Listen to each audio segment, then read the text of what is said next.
The emperor usually remained in his cabin during the whole morning. So excessive was the heat that he only wore a very slight dress. He could not sleep and frequently rose in the night. Reading was his chief occupation. I was sent for almost every morning and translated from the Encyclopedia Britannica and such other books as were on board, whatever they contained relative to St. Helena or the countries near which we were sailing. This led to my historical atlas being brought under review. Napoleon had merely glanced at it on board the Bellerophon, and before that time he had but a very indistinct notion of the work. I now had the satisfaction of seeing it in the emperor's hands for several days, and of hearing him express the warmest approbation of my labors.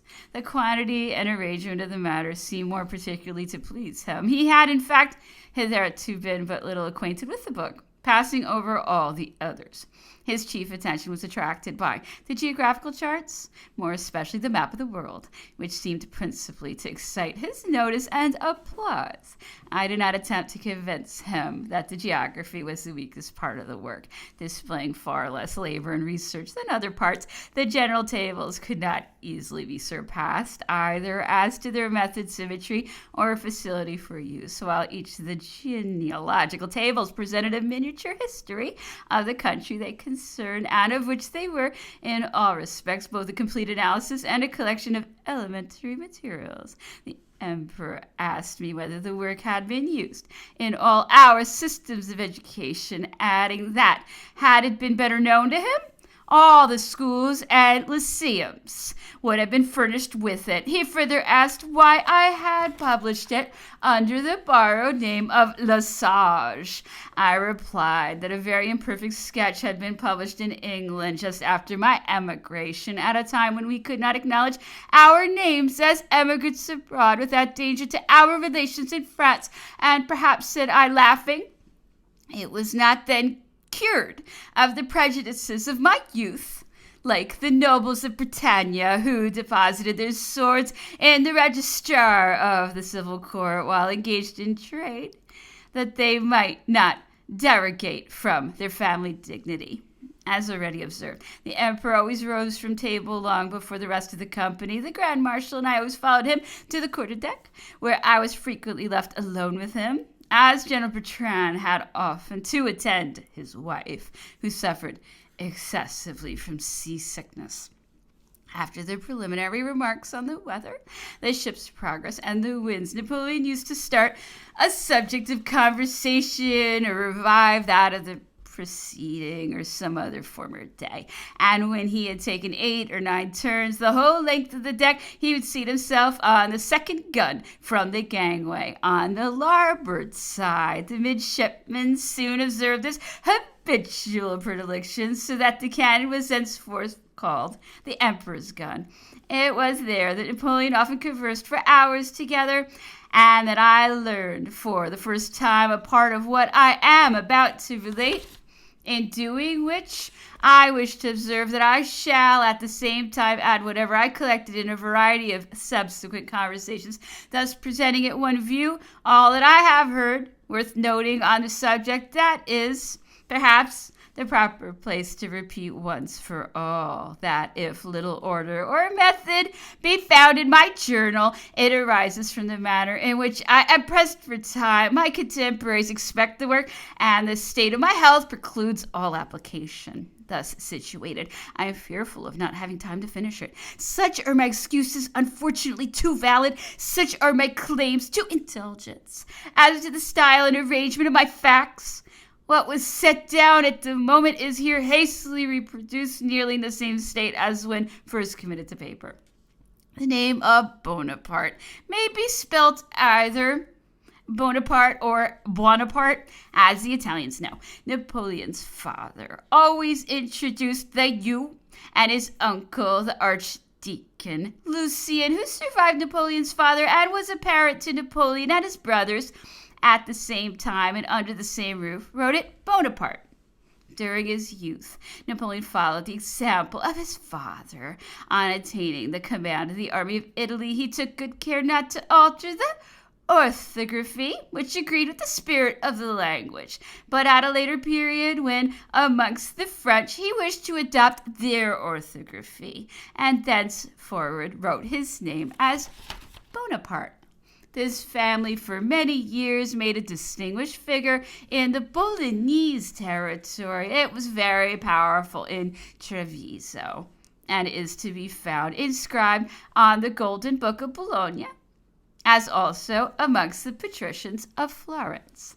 When Napoleon, as general-in-chief of the army of Italy, entered Treviso at the head of his victorious army, the principal inhabitants came to meet him, bringing title deeds and records, which proved that his family had once been one of the most eminent of their city.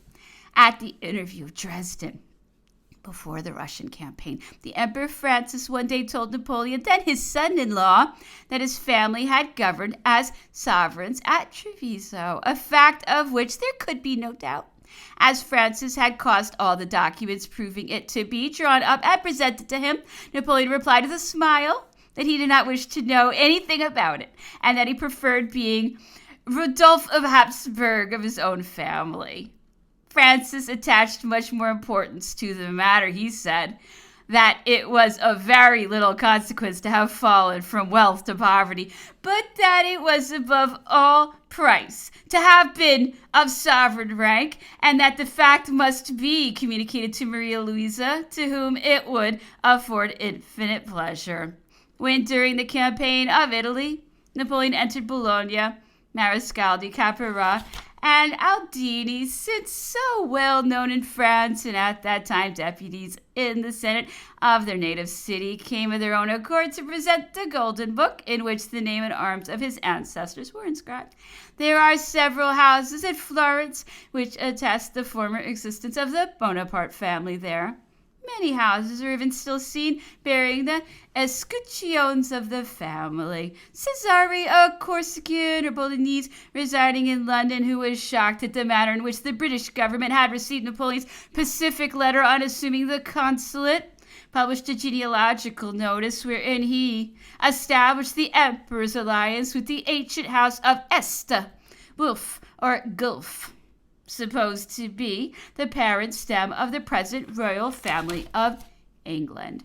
The Duc de Feltre, French ambassador in Tuscany, brought to Paris from the Gallery de Medici the portrait of the Bonaparte who had married a princess of the Grand Duke's family, the mother of Pope Nicholas V, or Paul V of Sarzana, was also a Bonaparte. It was also a Bonaparte who negotiated the treaty by which Leghorn was exchanged for Sarzana. It is a Bonaparte that we are indebted for one of the oldest comedies written at the period of the revival of letters, entitled The Widow. It may be seen in the Royal Library at Paris.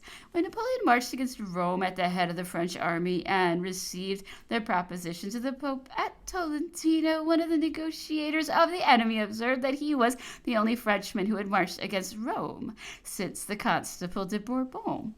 But what rendered this circumstance still more singular was that the history of the first expedition was written by an ancestor of him who executed the second. That is to say, Signor Niccolo Bonaparte, who has in reality left us a work called The Sacking of Rome by the Constable de Bourbon. Hence, perhaps, or from the Pope mentioned above, the name of Niccolo, which the writer of certain pamphlets pretended to be that of the Emperor instead of Napoleon. This work is to be found in most libraries. It is preceded by a history of the House of Bonaparte, printed about 40 or 50 years ago and edited by Dr. Vacca, a professor of Pisa. Mr. De Seto, ambassador of Bavaria, has often told me that the archives of Munich contain a great number of documents in Italian, which prove the antiquity and importance of the Bonaparte family. During the continuance of his power, Napoleon always refused to take any pains or even enter into conversation on the subject. The first attempt to excite his attention to this matter occurred in the time of his consulate, and was so much discouraged that no one ever attempted to renew the discussion. Someone published a genealogy in which it was contrived to connect the family of Napoleon with certain northern kings. Napoleon caused this specimen of flattery to be ridiculed in the public papers, in which the writers concluded by observing that the nobility of the first consul only dated from Montenotte, or from the 18th of Brumaire. This family suffered, like many others, from the numerous revolutions which desolated the cities of Italy. The troubles of Florence placed the Bonapartes among the fuoriusciti, or emigrants. One of the family retired to Sarzana in the first instance, and thus went to Corsica, from which island his descendants always continued to send their children to Tuscany, where they were educated under the care of the branch that remained in San Miniato. The second son to this branch had borne the name of Napoleon for several generations, which was derived from an ancestor thus named, celebrated in the annals of Italy. When on his way to Florence after the expedition to Leghorn, Napoleon slept at the house of an old Abbé Bonaparte at San Miniato, who treated the whole of his staff with great magnificence. Having exhausted all the family recollections, the Abbé told the young general that he was going to bring forth the most precious document of all. Napoleon thought he was about to show him a fine genealogical tree well calculated to gratify his vanity, said he, laughing. But it was a memorial regularly drawn up in favor of Father Bonaventura Bonaparte, a Capuchin friar of Bologna, long since beatified, who had not yet been canonized, owing to the enormous expense it required. The Pope will not refuse you, said the good Abbé, if you ask him, and should it be necessary to pay the sum now, it will be a mere trifle for you. Napoleon laughed heartily at this simplicity, so little in harmony with the manners of the day. The old man never dreamt that the saints were no longer in fashion. On reaching Florence, Napoleon conceived it would be very satisfactory to his namesake to send him the ribbon of the Order of St. Stephen, of which he was merely a knight, but the pious Abbé was much less anxious about the favors of this world than the religious justice which he so pertinaciously claimed, and as it afterwards appeared, not without reason, the Pope, when he came to Paris to crown the Emperor, also recurred to the claims of Father Bonaventura. It was doubtless he, said the Pope, who from his seat among the blessed had led his relative, as it were, by the hand through the glorious earthly career he had traversed, and who had preserved Napoleon in the midst of so many dangers and battles. The Emperor, however, always turned a deaf ear to these remarks, leaving it to the Holy Father's own discretion to provide for the glory of Bonaventura. As to the old Abbé of San Miniato, he left his fortune to Napoleon, who presented it to one of the public establishments of Tuscany. It would, however, be very difficult to connect any genealogical data in this place from the conversations of the Emperor, who used often to say he had never looked at one of his parchments, these having always remained in the hands of his brother Joseph, whom he styled the genealogist of the family. And lest I may forget it, I will here mention the fact of Napoleon's having, when on the point of embarking, delivered a packet to his brother containing all the original letters addressed to him by the sovereigns of Europe in their own handwriting. I frequently expressed my regret to the Emperor at his parting with such a precious historical manuscript. Charles Bonaparte, the father of Napoleon, was extremely tall, handsome, and well-made. His education had been well conducted at Rome and Pisa, where he studied the law. He is said to have possessed great spirit and energy. It was he who, on its being proposed to submit to France in the public assembly of Corsica, delivered a speech which electrified the whole country. He was not more than 20 years of age at this period. If it only depended on the will to become free, said he, all nations would be so. Yet history teaches us that very few have attained the blessings of liberty, because few have energy, courage, and virtue enough to deserve them. When the island was conquered, he wished to accompany Paoli in his emigration, but an old uncle, the Archdeacon Lucien, who exercised the authority of a parent over him, prevented his departure. In 1779, Charles Bonaparte was elected deputy to represent the nobles of Corsica at Paris, where he brought young Napoleon with him. Then only 10 years old, he passed through Florence on his way and obtained a letter of introduction from the Grand Duke Leopold to his sister, the Queen of France. It was to his known rank and the respectability of his name and family in Tuscany that he was indebted for this mark of attention. There were 2 French generals in Corsica at the above period, so inimical to each other that their quarrels formed 2 parties. One was Monsieur de Marbeuf, a mild and popular character, and the other Monsieur de Narbonne-Pellier, distinguished for haughtiness and violence. The latter, from his birth and superior interest, must have been a dangerous man for his rival. Fortunately for Monsieur de Marbeuf, he was much more beloved in the island. When a deputation headed by Charles Bonaparte arrived at Versailles, he was consulted on the dispute, and the warmth of his testimony obtained a triumph for Marbeuf. The Archbishop of Lyon, nephew to Marbeuf, thought it his duty to wait on the deputy and thank him for the services he had rendered. On young Napoleon's being placed in the military school of Brienne, the Archbishop gave him a special recommendation to the family of Brienne, which lived there during the greater part of the year, hence the friendly demeanor of the Marbeufs and Briennes toward the children of the Bonaparte family. Calumny has assigned another cause, but the simple examination of dates is fully sufficient to prove its absurdity.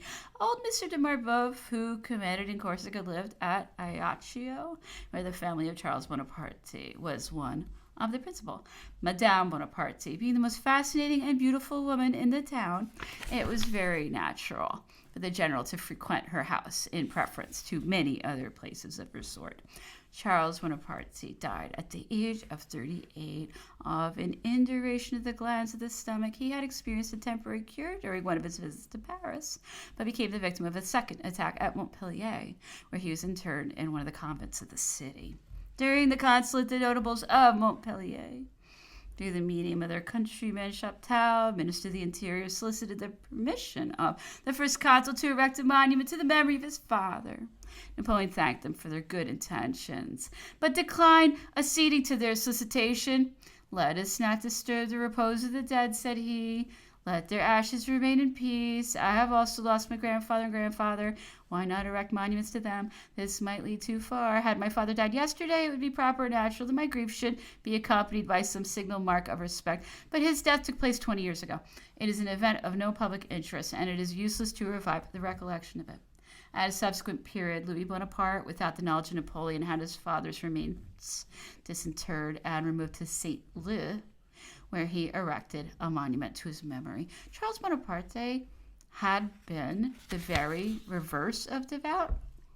He had even written some anti-religious poems, and yet at the period of his death, said the emperor, there were not priests enough for him in Montpellier. In this respect, he was very different from his brother Archdeacon Lucien, a very pious and orthodox ecclesiastic who died long after him at a very advanced age. On his deathbed, he took great umbrage at Fesch, who, being by this time a priest, ran to him in his stole and surplice to assist him in his last moments. Lucien begged that he would suffer him to die in peace, and he breathed his last surrounded by the members of his family, giving them philosophical counsel and patriarchal benedictions. The emperor frequently spoke of his old uncle, who had been a second father to him, and who was for a length of time the head of the family. He was Archdeacon of Ajaccio, one of the principal dignitaries of the island. His prudence and economy reestablished the affairs of the family, which had been much deranged by the extravagance of Charles. The old uncle was much revered and enjoyed considerable authority in the district. The peasantry voluntarily submitted their disputes to his decision, and he frequently gave them his advice and his blessing. Charles Bonaparte married Mademoiselle Laetitia Ramolini, whose mother, after the death of her first husband, married Captain Fesch, an officer in one of the Swiss regiments, which the Genoese usually maintained on the island. Cardinal Fesch was the issue of this second marriage, and was consequently stepbrother to Madame and uncle to the emperor. Madame was one of the most beautiful women of her day, and she was celebrated throughout Corsica. Paoli, in the time of his power, having received an embassy from Algiers or Tunis, wished to give the Barbary envoy some notion of the attractions of the island, and for this purpose he assembled together all the most beautiful women in Corsica, amongst whom Madame took the lead. Subsequently, when she traveled to Brienne to see her son, her personal charms were remarked even in Paris. During the war for Corsican liberty, Madame Bonaparte shared the dangers of her husband, who was an enthusiast of the cause. In his different expeditions, she frequently followed him on horseback while she was pregnant with Napoleon. She was a woman of extraordinary vigor of mind, joined to considerable pride and loftiness of spirit. She was the mother of 13 children, and she might have had many more, for she was a widow at the age of 30. Of these 13 children, only 5 boys and 3 girls lived, all of whom played distinguished parts in the reign of Napoleon. Joseph, the eldest of the family, was originally intended for the church on account of the influence possessed by Marbeuf, Archbishop of Lyon, who had the patronage of numerous livings. He went through the regular course of study, but when the moment arrived for taking orders, he refused to enter the ecclesiastical profession. He was successfully King of Naples and Spain. Louis was King of Holland, and Jerome King of Westphalia. Eliza was Grand Duchess of Tuscany, Caroline Queen of Naples, and Pauline Princess Borghese. Lucien, who through his marriage and a mistaken direction of character doubtless forfeited a crown, atoned for all his past errors by throwing himself into the arms of the emperor on his return from Elba at a moment when Napoleon was far from relying on the certainty of his prospects. Lucien, the emperor, used to say, passed a turbulent career in his youth. At the age of 15, he was taken to France by Monsieur Simonville, who soon made him a zealous revolutionist and an ardent clubbist. On this subject, the emperor said that in the numerous libels published against him were some addresses of letters bearing, among other signatures, that of Brunus Bonaparte, which were attributed to him. Napoleon, he would not affirm, he said, that these addresses were not written by some individual in the family, but he could declare that they were not his production. I had the opportunity of rendering myself acquainted with the sentiments of Prince Lucien on the emperor's return from Elba, and am enabled to say that it would have been difficult for any man to have been more upright and steady in his political views, or to have evinced greater devotedness and goodwill towards his brother. The 22nd through the 26th. On the 22nd, we came within sight of Madeira, and at night arrived off the port. Only 2 of the vessels cast anchor to take on board supplies for the squadron. The wind blew very hard, and the sea was exceedingly rough. The emperor found himself indisposed, and I was also ill. A sudden gale arose. The air was excessively hot and seemed to be impregnated with small particles of sand. We were now assailed by the emanations of the terrible winds from the deserts of Africa. This weather lasted throughout the whole of the following day. Our communication with the shore became extremely difficult. The English consul came on board and informed us that for many years there had not been such a hurricane at Madeira. The vintage was entirely destroyed. All the windows in the towns were broken, and it had been found scarcely possible to breathe in the streets. All this time we continued tracking about before the town, which we continued to do throughout the whole of the following night. And on the 24th, when we took on board several oxen and stores of other provisions, such as unripe oranges, bad peaches, and tasteless pears, the figs and grapes were, however, excellent. In the evening, we made way with great rapidity, the wind still blowing hard. On the 25th, 26th, we lay to during a portion of the day to distribute provisions among the vessels composing the squadron. During the rest of the time, we sailed on smoothly and rapidly. Meanwhile, nothing occurred to interrupt the uniformity of the scene. Each day crept slowly on and added to the past interval, which as a whole seemed brief because it was void of interest and not characterized by any remarkable incident. The emperor had added to the number of his amusements by a game at piquet, which he regularly played around 3 o'clock. This was succeeded by a few games at chess with the Grand Marshal, Monsieur de Montallon, or some other individual until dinner time. There was no very good chess player on board the vessel. The emperor was but an indifferent player. He gained with some, lost with others, a circumstance which one evening led him to say, "How happens it that I frequently lose with those who are never able to beat him, whom I almost always beat? Does not this seem contradictory? How is this problem to be solved?" said he, winking his eye. to show that he was not the dupe of the constant politeness of him who was really the best player.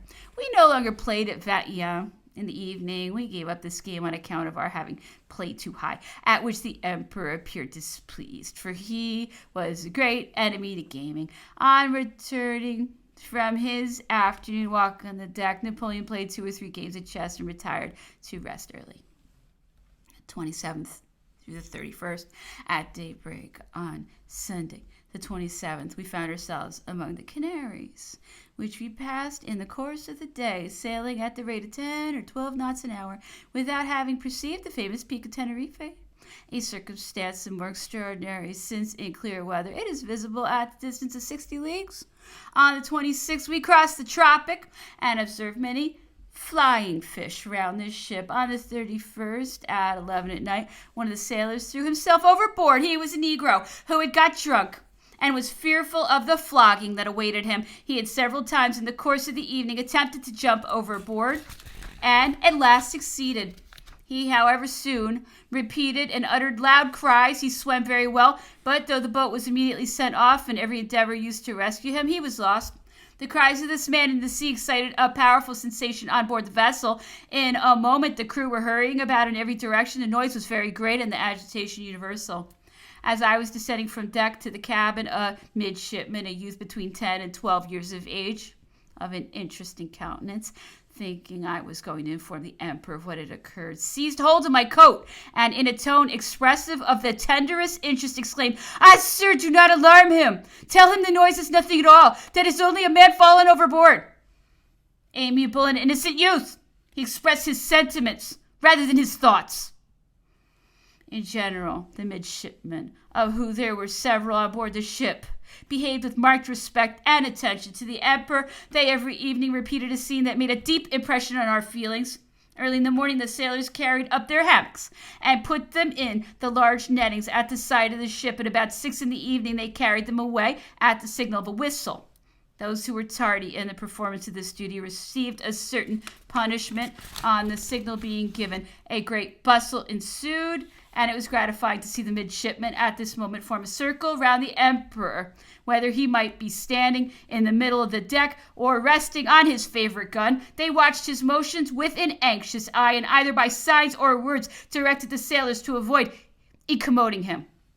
The emperor frequently observed his conduct and remarked that youthful hearts were always inclined to enthusiasm. I will now proceed with the details, which I collected at various times respecting the early years of the emperor's life. Napoleon was born about noon on the 15th of August, the Assumption Day, in the year of 1769. His mother, who was possessed of great bodily as well as mental vigor, who had braved the dangers of war during her pregnancy, wished to attend Mass on account of the solemnity of the day. She was, however, taken ill at church, and on her return home was delivered before she could be conveyed to her chamber. The child, as soon as it was born, was laid on the carpet, which was an old-fashioned one, representing at full length the heroes of fable, or perhaps the Iliad. This child was Napoleon. In his boyhood, Napoleon was turbulent, adroit, lively, and agile in the extreme. He had gained, he used to say, the most complete ascendancy over his eldest brother, Joseph. The latter was beaten and ill-treated. Complaints were carried to the mother, and she would begin to scold before Joseph had even time to open his mouth.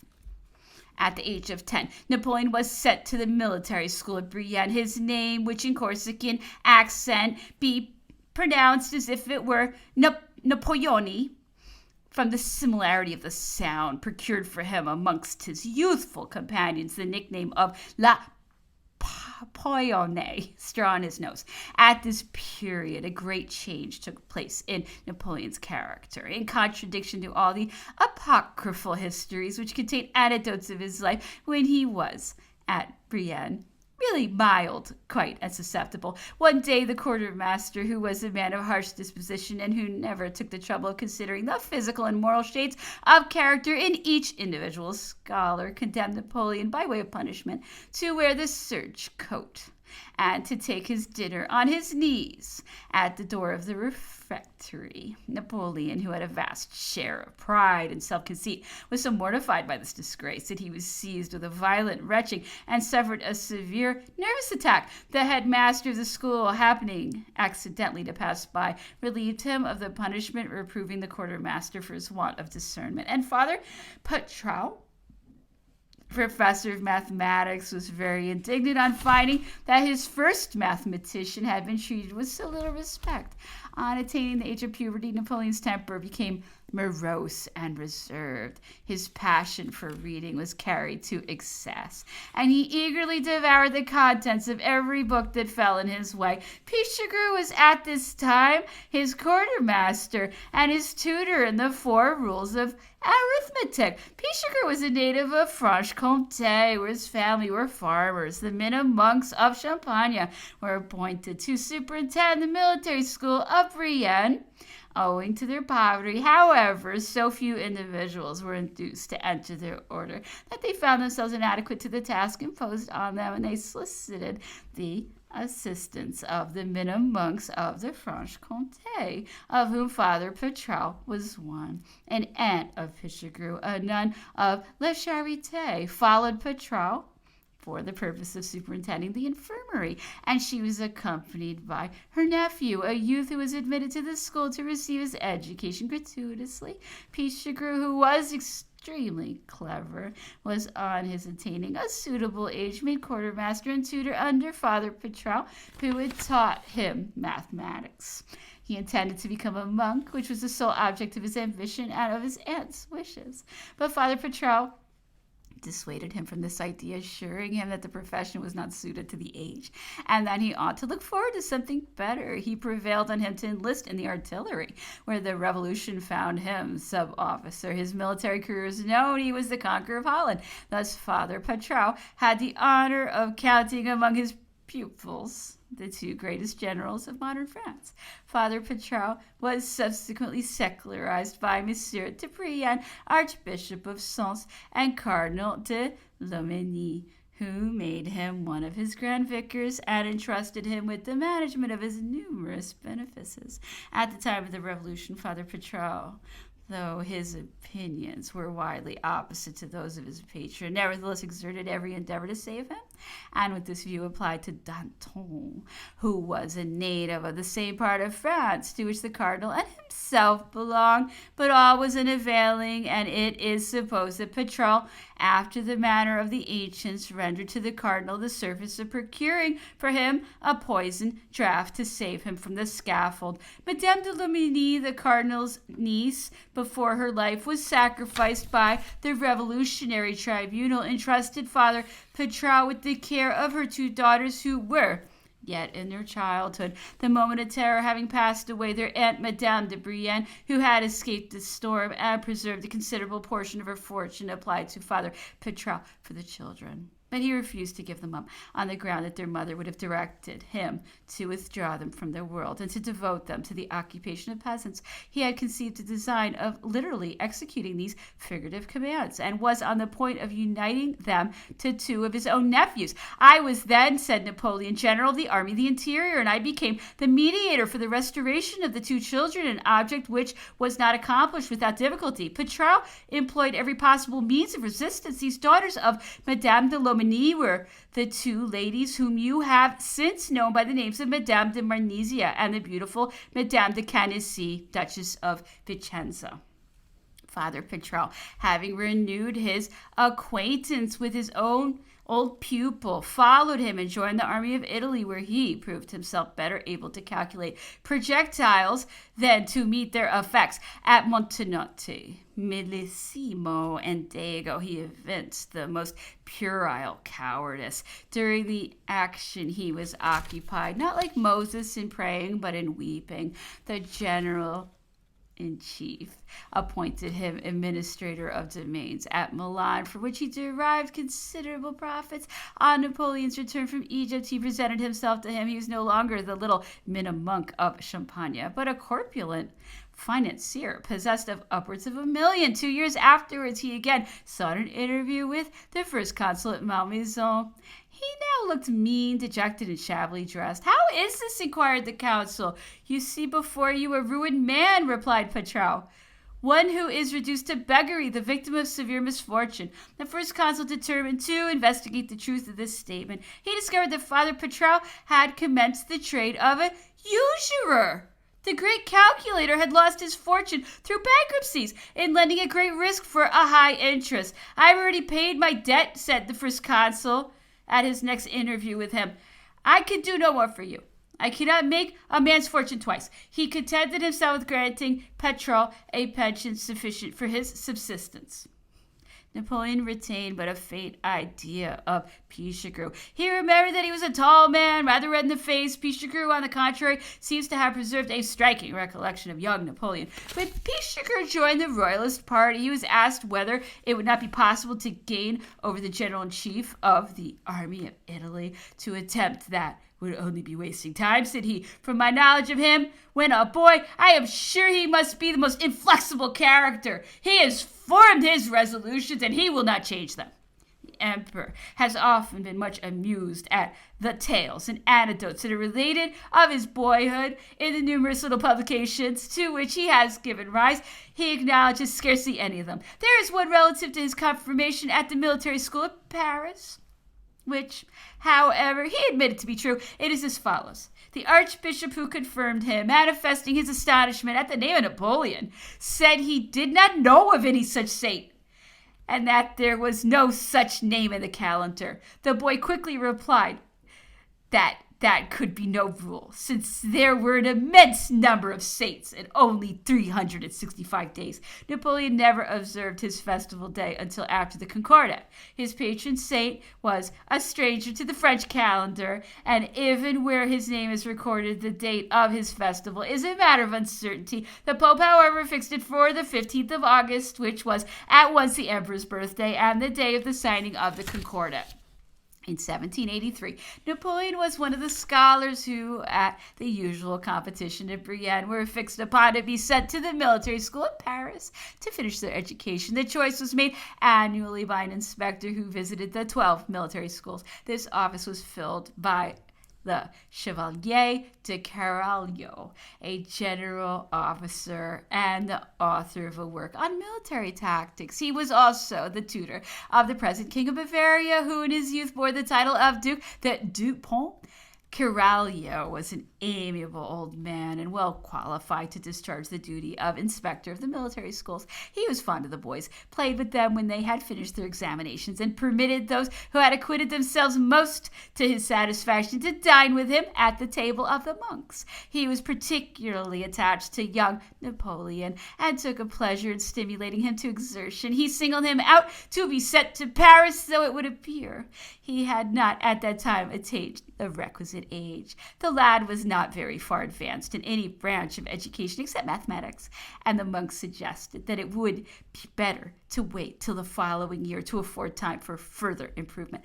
But this the Chevalier de Carvalho would by no means agree to. "I know what I'm about," said he, "and if I am transgressing their rules, it is not on account of family influence. I know nothing of the friends of this youth. I am actuated only by my own opinion of his merit. I perceive in him a spark of genius, which cannot be too early fostered." The worthy Chevalier died suddenly before he had time to carry his determination into effect, but his successor, M. de Regnault, who would not perhaps have evinced half his penetration, nevertheless fulfilled his decision, and young Napoleon was sent to Paris. At this period, he began to develop qualities of a superior order, decision of character, profound reflection, and vigorous conceptions. It would appear that from his earliest childhood, his parents rested all their hopes on him. His father, when on his deathbed at Montpellier, though Joseph was beside him, spoke only of Napoleon, who was then at the military school. In the delirium with which he was seized in his last moments, he incessantly called Napoleon to come to his aid with his great sword. The grand-uncle Lucien, who on his deathbed was surrounded by all his relatives, said, addressing himself to Joseph, "You are the eldest of the family, but there is the head of it," pointing to Napoleon. "Never lose sight of him." The emperor used to laugh and say, this was a true disinheritance. It was the scene of Jacob and Esau. having myself been educated at the military school of Paris, though at an earlier period than at which Napoleon attended it, I was enabled to return from my emigration to converse about the emperor with the masters who had been common to us both. Monsieur de la Guerre, our teacher of history, used to boast that the records of the military school contained proofs of his having foretold the great career which his pupil was destined to fill, and that he had frequently in his notes eulogized the depth of his reflection and the shrewdness of his judgment. He informed me that the first consul used often to invite him to breakfast at Malmaison, and that he always took pleasure in conversing about his old lessons. That which made the deepest impression on me, said he one day to Monsieur de Aiguille, was the revolt of the Constable de Bourbon. Though you did not present it to us precisely in its proper light, you made it appear that his great crime was his having fought against his king, which certainly was but a trifling fault in those days of divided nobility and sovereignty, particularly considering the scandalous injustice of which he was the victim. His great, his real, his only crime, and that on which you did not sufficiently dwell, was his having joined with foreigners to attack his native country. Monsieur Duméron, our professor of belles-lettres, informed me that he had always been struck with the singularity of Napoleon's amplifications, which he said were like granite heated in a volcano. Only one individual formed a mistaken idea of him. That was Mr. Bauer, the dull, heavy German master. Young Napoleon never made much progress in the German language, which offended Monsieur Bauer, who ranked German above all things, and he, in consequence, formed a most contemptible opinion of his pupil's abilities. One day, Napoleon, not being in his place, Monsieur Bauer inquired where he was, and was told that he was attending his examination in the class of artillery. What? Does he know anything? Said Mr. Bauer, ironically. Why, sir, he is the best mathematician in the school, was the reply. I have always heard it remarked, and I have always believed that none but a fool could learn mathematics. It would be curious, said the emperor, to know whether Mr. Bauer lived long enough to see me rise in the world and to enjoy the confirmation of his own judgment. Napoleon was scarcely 18 years of age when the Abbé Raynal, struck with the extent of his acquirements, appreciated his merit so highly as to make him one of the ornaments of his scientific déjeuner. Finally, the celebrated Paoli, who, after having long inspired Napoleon with a sort of veneration, found the latter at the head of a party against him the moment he showed himself favorable to the English, was accustomed to say, "This young man is formed on the ancient model." He is one of Plutarch's men. In 1785, Napoleon, who was created at once a cadet and the officer of artillery, quitted the military school to enter the regiment of La Fère in the rank of second lieutenant, whence he was promoted to the rank of first lieutenant in the regiment of Grenoble. Napoleon, on quitting the military school, went to join his regiment at Valence. The first winter he spent there, his comrades at the mess table were Lariboisière, whom during the Empire he appointed Inspector General of the Artillery, Sorbier, who succeeded Lariboisière at that post, de Douville, Jr., afterwards Minister Plenipotentiary at Frankfurt, Maillet, the brother of him who headed the tumult in Paris in 1813, an officer named Mabille, whom, on his return from emigration, the emperor appointed to a situation in the post office. Roland de Villasceau, afterwards prefect of Nîmes, de Mazy, Jr., his companion at the military school and the friend of his early years, who, after Napoleon ascended the throne, became keeper of the imperial wardrobe. There were in the corps officers more or less easy in their circumstances. Napoleon ranked among the former. He received from his family 1,200 francs a year, which was then the amount of an officer's full pay. There were two individuals in the regiment who could afford to keep cabriolets or carriages of some kind, and they were looked upon as very great men. Sorbier was one of these two. His companions got him to drive them about, and they repaid the obligation by jokes and puns. Sorbier was the son of a physician at Moulins. At at Valence. Napoleon got an early introduction to Madame de Colombier, a lady about 50 years of age who was endowed with many rare and estimable qualities and who was the most distinguished person in the town. She entertained a great regard for the young artillery officer, and through her connection, he mingled with all the best company in Valence and its neighborhood. She introduced him to the Abbé de Saint-Ruf, an elderly man of property who was frequently visited by the most distinguished persons in the country. Napoleon was indebted for the favor he enjoyed to his extensive information, joined to the facility and force with which he turned it to account. Madame de Colombier often foretold that he would be a distinguished man. The death of this lady happened about the time of the breaking out of the Revolution. It was an event in which she took great interest, and in her last moments was heard to say that if no misfortune befell young Napoleon, he would infallibly play a distinguished part in the events of the time. The emperor never spoke of Madame de Colombier, but with expressions of the tenderest gratitude, and he did not hesitate to acknowledge that the valuable introductions and superior company in society which she procured for him had great influence over his destiny. The gaiety which Napoleon enjoyed at this period of his life excited great jealousy on the part of his fellow officers. They were displeased at seeing him absent himself so frequently from among them, though his doing so could be no reasonable ground of offense to them. Fortunately, the commandant, Monsieur d'Urtubis, have formed a just estimate of his character. He showed him great kindness and afforded him the means of fulfilling his military duties, and at the same time of mingling in the pleasures of society. Napoleon conceived an attachment for Mademoiselle de Colombier, who on her part was not insensible to his merits. It was the first love of both, and it was that kind of love which might be expected to arise at their age and with their education. We were the most innocent creatures imaginable, the emperor used to say. We contrived little meetings together. I well remember one which took place on a midsummer morning, just as daylight began to dawn. It will scarcely be believed that all our happiness consisted in eating cherries together. It has been said that the mother wished to bring about this marriage, and that the father opposed it on the ground that they would ruin each other by their union, while each was separately destined to a fortunate career. But this story is untrue, as it is likewise another anecdote relative to the marriage with Mademoiselle Clary, afterwards Madame Bernadotte, now Queen of Sweden. In 1805, the emperor, when about to be crowned king of Italy, on passing through Lyon, again saw Mademoiselle de Colombier, who had now changed her name to Madame de Bracieux. She gained access to him with some difficulty. Surrounded as he was by the etiquette of royalty, Napoleon was happy to see her again, but he found her much altered for the worse. He did for her husband what she solicited, and placed her in the situation of lady of honor to one of his sisters. Mademoiselle de Laurencin and Saint-Germain were at that time the reigning toasts in Valence, where they divided the general admiration. The latter married Monsieur de Montalivet, who was also known to the emperor at that time, and who was afterwards made minister of the interior. He was an honest fellow, said Napoleon, and one who, I believe, remained firmly attached to me. When about 18 or 20 years of age, the emperor was distinguished as a young man of extensive information, possessing a reflective turn of mind and strong reasoning powers.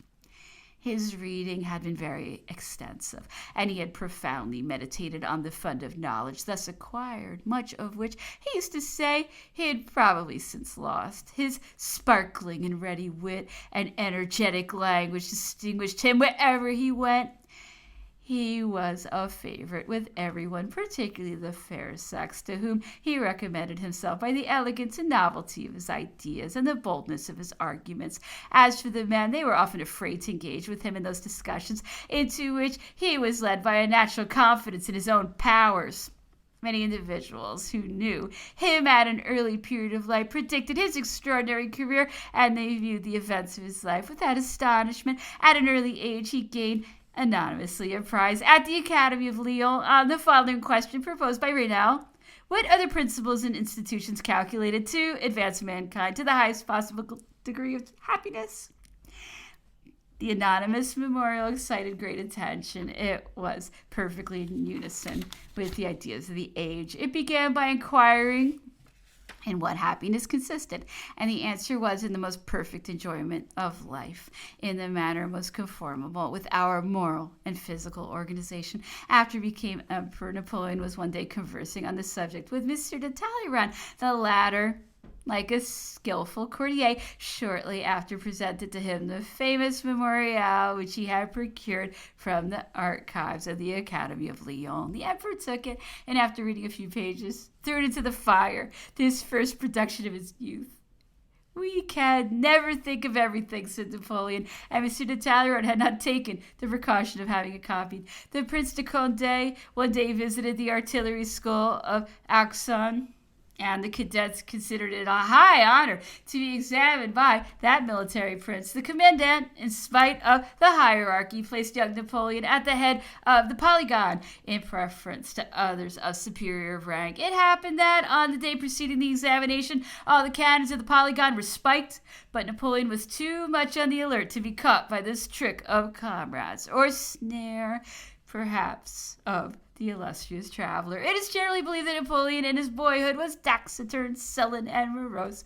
On the contrary, he was of a lively turn.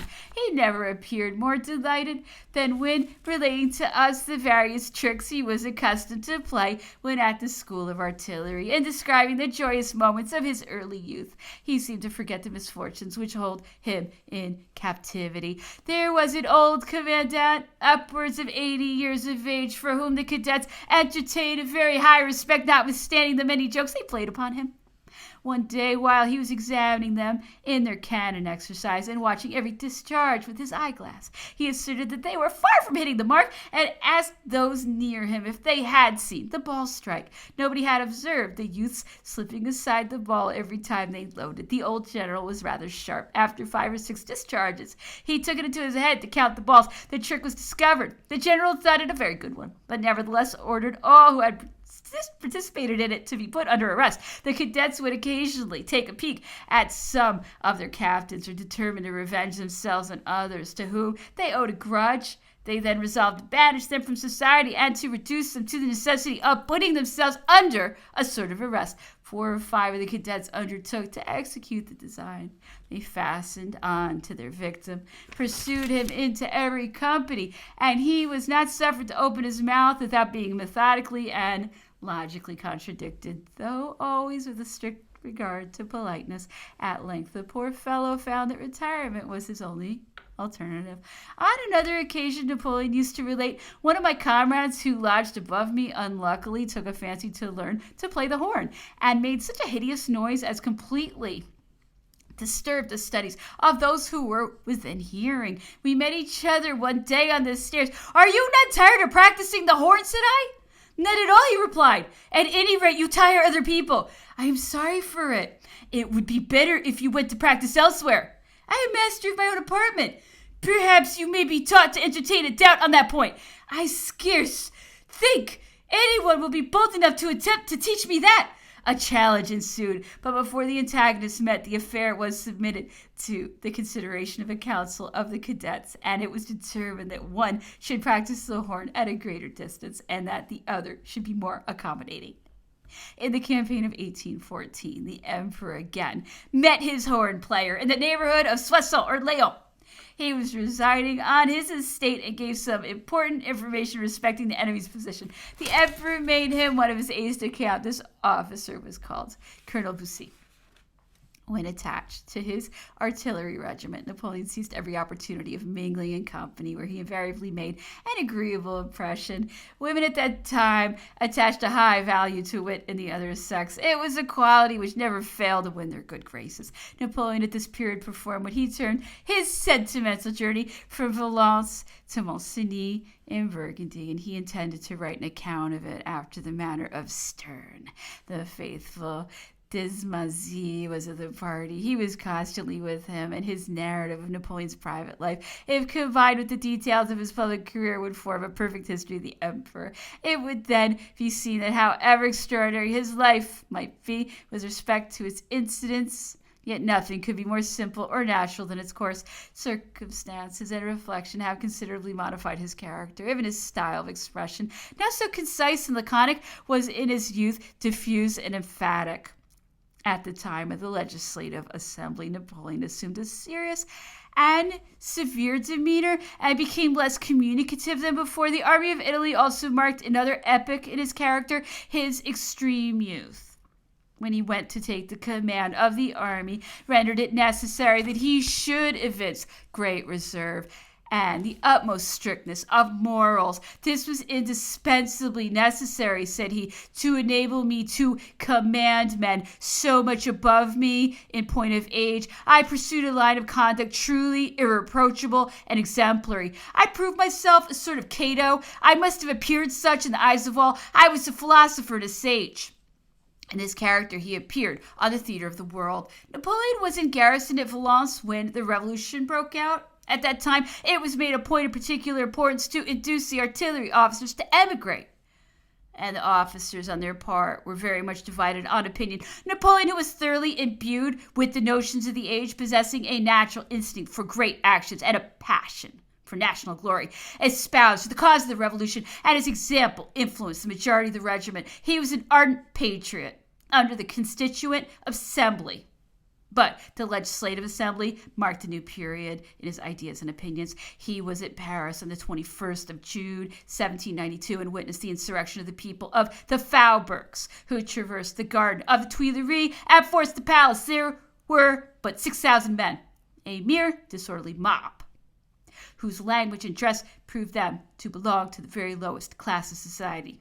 Napoleon was also a witness of the events of the 10th of August, in which the assailants were neither higher in rank nor more formidable in number. In 1793, Napoleon was in Corsica, where he had a command of the National Guards. He opposed Paoli as soon as he was led to suspect that the veterans, to whom he had hitherto been so much attached, entertained the design of betraying the island to the English. Therefore, it is not true, as has been generally reported, that Napoleon or one of his family was at one time in England proposing to raise a Corsican regiment for the English service. The English and Paoli subdued the Corsican patriots. At Ajaccio, the house of the Bonapartes was destroyed in the general conflagration, and the family was obliged to fly to the continent. They fixed their abode at Marseille, whence Napoleon proceeded to Paris. He arrived just at the moment when the Federalists of Marseille had surrendered Toulon to the English.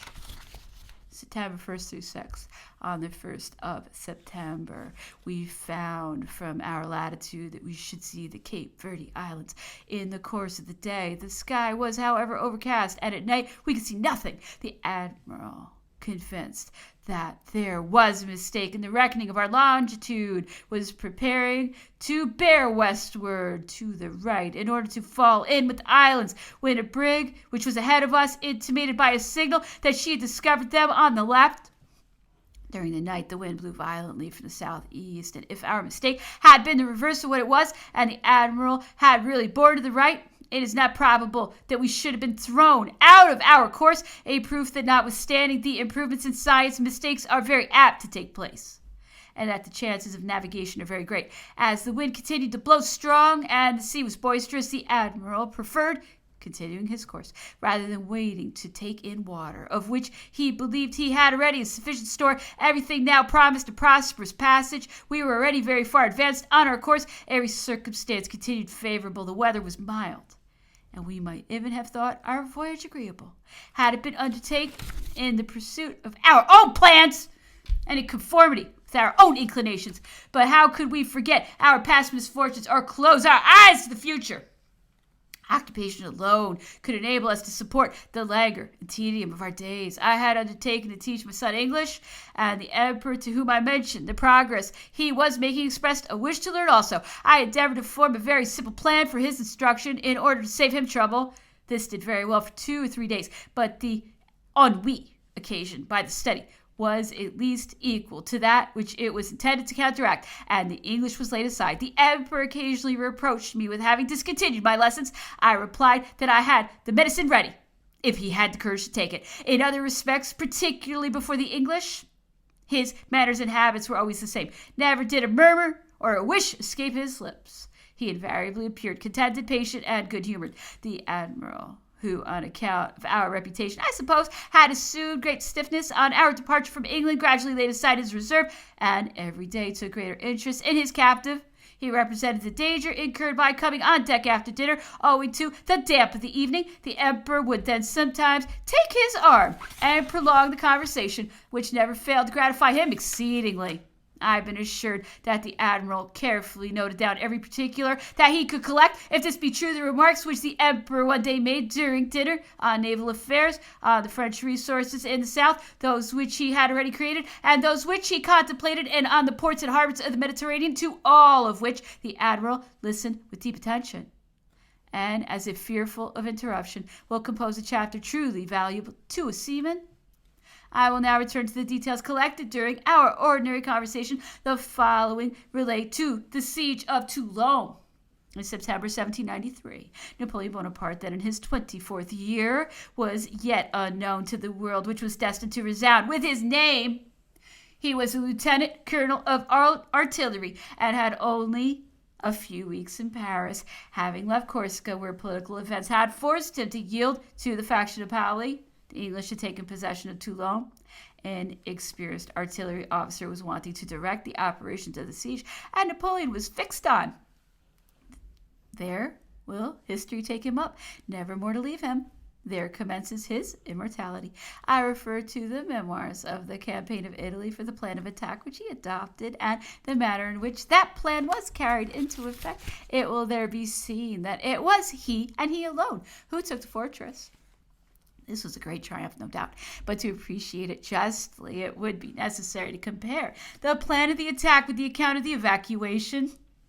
The one is the literal prediction, and the other is the fulfillment, word for word. From this moment, the young commander of artillery enjoyed the highest reputation. The emperor never looks back to this period without pleasure, and always mentions it as the happiest portion of his life. The taking of Toulon was his first successful achievement, and it naturally excites the fondest recollections. The history of the campaign of Italy will present a faithful picture of the three generals-in-chief who succeeded each other during the siege: the inconceivable ignorance of Cartel, the gloomy brutality of Dopé, and the honest courage of Dugommier. Of them I shall here say nothing. At the first breaking out of the revolution, there was nothing but disorder in the material and ignorance in the personnel of the French army, which was owing both to the confusion of the times and the rapidity and irregularity with which the promotions had been made. The following story will afford an idea to the state of affairs and of the manners of the time. On his arrival at headquarters, Napoleon waited on General Cartel, a grand figure covered with gold lace from head to foot, who asked him what duty he had been set upon. The young officer modestly presented the letter which directed him to superintend, under the general's command, the operations of the artillery. "This is quite unnecessary," said the fine-looking man, twirling his whiskers. "We want no assistance to retake Toulon, but however, you are welcome, and you may share the glory of burning the town tomorrow without having experienced any of the fatigue." And he made him stay to sup with him.